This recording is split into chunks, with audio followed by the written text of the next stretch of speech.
C'est pas un poids d'être la fille de ma mère. On se dit c'est dommage qu'elle soit plus en vie. C'est ça la réalité. Il ne s'agissait pas de régler des comptes ou de dire j'en ai marre qu'on me parle de ma mère, pas du tout. Mais c'est que d'une façon plus globale, je sentais qu'il fallait que je m'attaque au sujet maternel et au rapport avec la mort, et comment on vit dans une famille avec des morts. J'aime beaucoup les histoires de famille. Je me disais que quand même ma famille, elle était assez intéressante.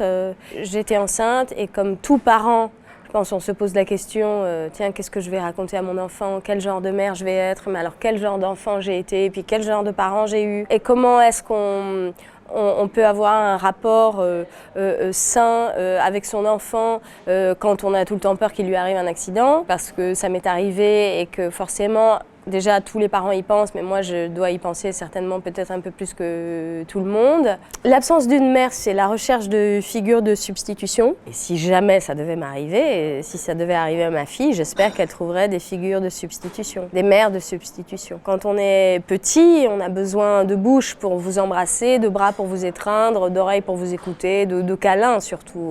Après, quand on grandit, on n'a pas de manque, mais on se demande juste comment aurait été la vie si la personne en question était vivante. L'affection dont une personne a besoin, on la trouve chez un conjoint, chez des amis. Je pense que l'absence de ma mère a fait que j'ai mis un petit peu plus de temps à être mère. Oui, certainement.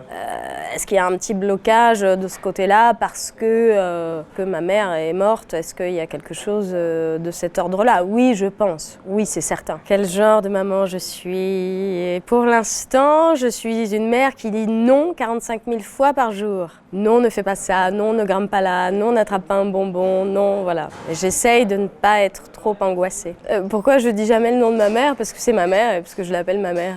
Parce que tout le monde dit son nom, alors ça sert à rien que je le dise une fois. Moi, j'aurais l'impression de parler de quelqu'un d'autre. C'est pas un poids d'être la fille de ma mère. On se dit c'est dommage qu'elle soit plus en vie. C'est ça, la réalité.